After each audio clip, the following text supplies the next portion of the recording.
Assalamualaikum warahmatullahi wabarakatuh. Halo semuanya, perkenalkan nama saya Aditya Kalsaswandi, NPM 244111010, kelas manajemen 24A. Di sini saya akan mempresentasikan tentang SWOT dan analisis jangka panjang dan jangka pendek. Ada pengertian analisis SWOT adalah perencanaan strategis yang digunakan untuk memahami kondisi internal dan eksternal suatu organisasi, proyek, atau individu guna merumuskan strategi yang tepat. SWOT juga memiliki singkatan dari Strengths, Weakness, Opportunities, dan Threats. Yang pertama, strengths atau kekuatan. Faktor internal yang menjadi keunggulan suatu organisasi atau individu seperti sumber daya, keterampilan, dan reputasi yang baik. 2. Weakness atau kelemahan. Faktor internal yang menjadi hambatan atau kekurangan seperti keterbatasan dana, kurangnya pengalaman, atau sistem yang belum optimal. 3. Opportunities atau peluang. Faktor eksternal yang bisa dimanfaatkan untuk tubuh seperti tren pasar, kemajuan teknologi, atau perubahan kebijakan. Yang keempat, threats atau ancaman. Faktor eksternal yang bisa menghambat kemajuan seperti kompetitor baru, perubahan regulasi, atau krisis ekonomi. Ada juga tujuan SWOT. 1. Mengidentifikasi posisi saat ini. 2. Merancang strategi bisnis yang tepat. 3. Meningkatkan kesiapan menghadapi tantangan dan peluang.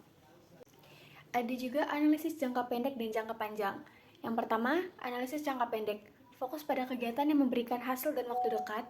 Biasanya kurang dari setahun, cocok untuk perencanaan operasional, keuangan, dan tindakan korektif cepat. Ada juga ciri-ciri dari jangka pendek. Durasi 0-12 bulan. 2. Sifat operasional dan taktis. 3. Tujuan efisiensi, kinerja cepat, dan pengendalian risiko harian. Ada juga contohnya, seperti bidang keuangan. Menurunkan biaya operasional sebesar 10% dalam 3 bulan. Ada juga pemasaran, meningkatkan penjualan mingguan lewat promo digital selama 2 bulan. Ada juga SDM, menyelesaikan pelatihan internal karyawan baru dalam 1 bulan. Selanjutnya ada juga 2. Analisis jangka panjang. Fokus pada strategi yang akan berdampak besar dalam beberapa tahun ke depan, berkaitan dengan pengembangan investasi besar dan pencapaian visi perusahaan. Selanjutnya ciri-ciri. Yang pertama, durasi lebih dari 1 tahun, biasanya 3-5 tahun. 2. Sifat strategis berorientasi masa depan. 3. Tujuan pertumbuhan, inovasi, dan keberlanjutan.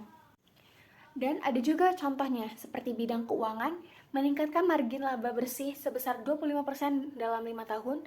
2. Pemasaran, menjadi market leader di Asia Tenggara dalam 5 tahun. 3. Teknologi, mengembangkan aplikasi berbasis AI untuk personalisasi pengalaman pelanggan. Dan yang terakhir, kesimpulan. 1. Analisis SWOT adalah alat strategis yang digunakan untuk mengevaluasi kekuatan strengths, kelemahan weakness, peluang opportunities, dan ancaman threats, baik dari dalam maupun luar organisasi. Tujuannya adalah untuk memahami posisi saat ini dan merancang strategi yang tepat untuk pengembangan ke depan. 2.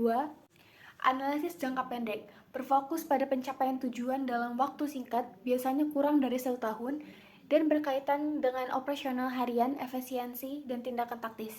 Yang ketiga, analisis jangka panjang berkaitan dengan strategi yang dirancang untuk masa depan lebih dari 1 tahun, seperti pengembangan bisnis, inovasi, dan ekspansi yang mendukung visi dan berkelanjutan. Kedua jenis analisis ini saling melengkapi, di mana analisis jangka panjang membantu kelangsungan operasional dan analisis jangka panjang memastikan pertumbuhan dan daya saing keberlanjutan. Analisis SWOT menjadi dasar penting dan dalam menentukan arah dari kedua strategi tersebut. Sekian dari saya, terima kasih. Wassalamualaikum warahmatullahi wabarakatuh.